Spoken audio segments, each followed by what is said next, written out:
A construção da primeira ferrovia transcontinental nos Estados Unidos foi uma conquista monumental que mudou para sempre a paisagem econômica e geográfica do país. Chamada de a Marcha dos Trilhos, essa empreitada foi uma das mais ambiciosas e desafiadoras da história da engenharia e da expansão territorial americana. A ideia de uma ferrovia transcontinental foi discutida desde o início do século XIX, mas só foi concretizada durante a administração do presidente Abraham Lincoln, durante a Guerra Civil Americana. Em 1862, o Congresso aprovou a Pacific Railway Act, autorizando a construção da Union Pacific Railroad para construir a ferrovia a partir do leste, enquanto a Central Pacific Railroad começaria a partir do oeste. A construção começou em 1863, com trabalhadores enfrentando desafios extraordinários. A topografia variada, incluindo desertos, montanhas e rios, além das condições climáticas extremas, tornaram a construção difícil e perigosa. Os trabalhadores enfrentaram escassez de comida,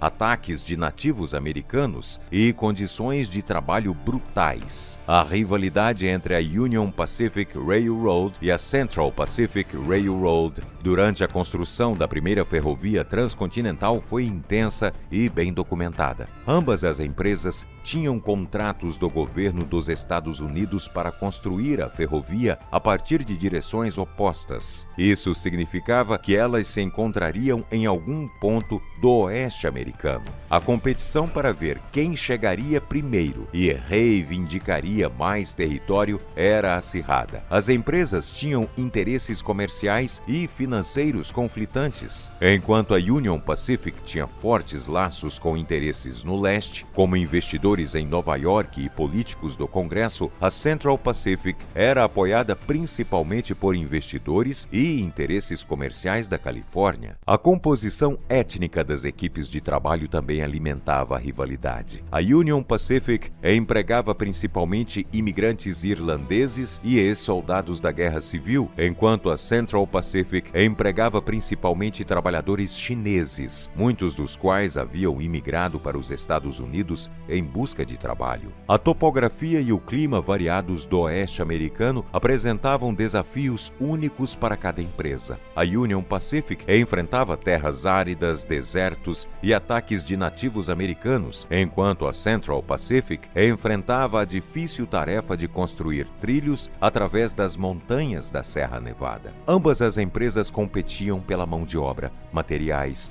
e recursos necessários para construir a ferrovia. Isso levou a aumentos nos salários e preços de materiais, o que, por sua vez, aumentou os custos de construção para ambas as empresas. A construção da primeira ferrovia transcontinental dos Estados Unidos envolveu muitos indivíduos notáveis, cujas contribuições foram fundamentais para o sucesso do empreendimento. Conhecido como o pai da ideia da ferrovia transcontinental, Theodore Judah foi um engenheiro civil e visionário que liderou os esforços para convencer o governo e os investidores sobre a viabilidade e importância da ferrovia. Como engenheiro-chefe da Union Pacific Railroad, Granville Dodge desempenhou um papel fundamental na supervisão da construção da ferrovia a partir do leste. Ele foi responsável pelo recrutamento de trabalhadores, pelo planejamento da rota e pela resolução de vários desafios logísticos. Um dos principais líderes da Union Pacific, Thomas Duran, foi um empresário ferroviário astuto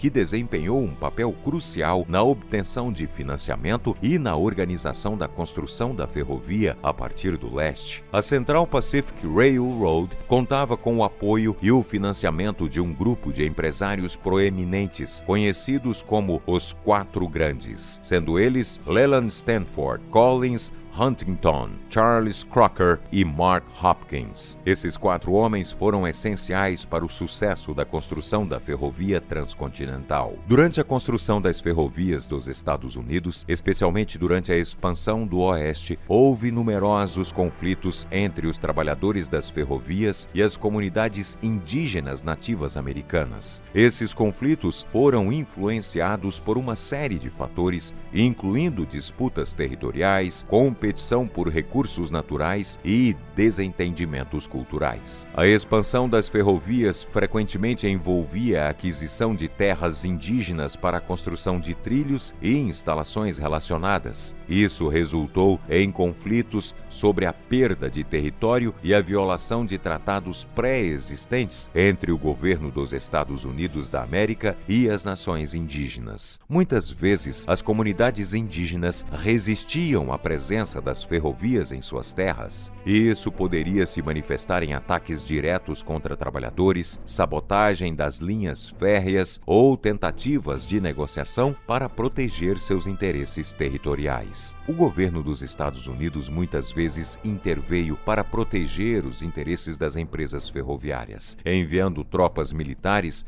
para suprimir a resistência indígena. Essas intervenções frequentemente resultavam em confrontos violentos e na imposição de medidas punitivas contra as comunidades indígenas. O encontro das duas ferrovias em Promontory Summit, Utah, em 10 de maio de 1869, foi um evento histórico, marcante na construção da primeira ferrovia transcontinental dos Estados Unidos. Este evento representou a conclusão física da ferrovia transcontinental, unindo o país de costa a costa e facilitando a conectividade e o transporte em todo o território americano. A cerimônia do Último Espigão Dourado foi o ponto culminante desta ocasião especial. Durante a cerimônia do Último Espigão Dourado, um último pedaço de trilho de ferro foi colocado no lugar para unir as últimas seções da Union Pacific Railroad e da Central Pacific Railroad. Este trilho final foi feito de ouro, prata e outros metais preciosos, simbolizando a importância econômica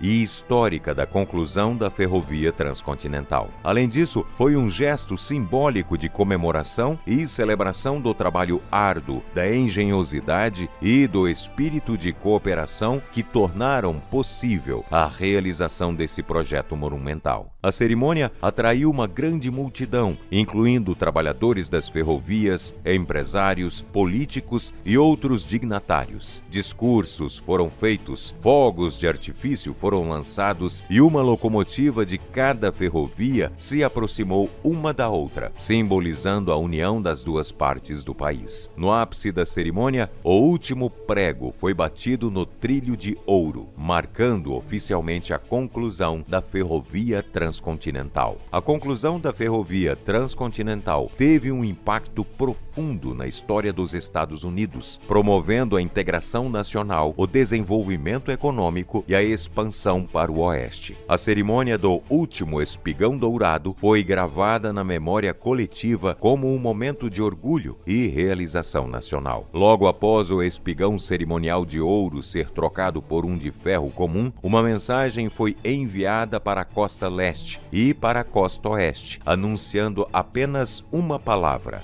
concluído. Com isso, o tempo de viagem de costa a costa, que antes levava 6 meses ou mais, foi reduzido para apenas uma semana. Este projeto colossal não apenas moldou a infraestrutura física da nação norte-americana, mas também redefiniu sua identidade cultural e posicionamento global. A construção da ferrovia transcontinental é uma história que reflete o espírito empreendedor quanto às complexidades da expansão americana e a inabalável busca pelo progresso que continua a inspirar gerações.